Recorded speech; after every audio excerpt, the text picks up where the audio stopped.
Welcome to our channel. Today we how to activate Starz on Google TV step by step clearly. To activate Starz on Google TV, start by turning on your Google TV device. Navigate to the home screen.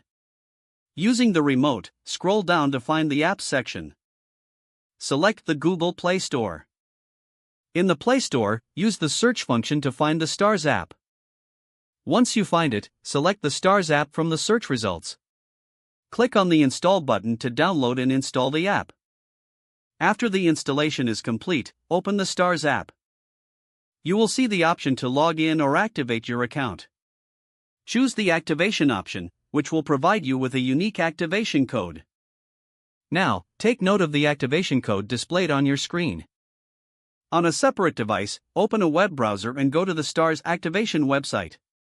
Enter the activation code from your Google TV screen. Follow any additional prompts to complete the activation process.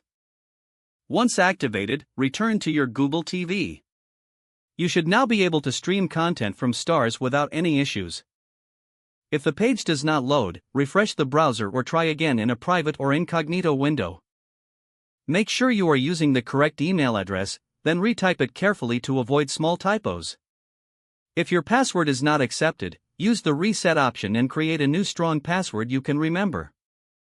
Check your spam folder for verification or security emails, then complete any requested confirmation steps. Enable two-factor authentication if available to improve account security and reduce unauthorized access risk. After signing in, review your profile details If you see an error message, note it down and try again after restarting your device and internet connection. Log out when you finish, especially on shared devices, to keep your account and payment information secure.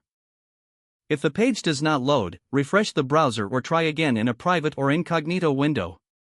Make sure you are using the correct email address, then retype it carefully to avoid small typos.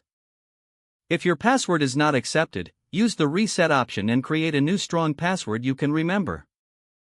Check your spam folder for verification or security emails, then complete any requested confirmation steps. Don't forget to like this video and subscribe to our channel for more step-by-step tech guides.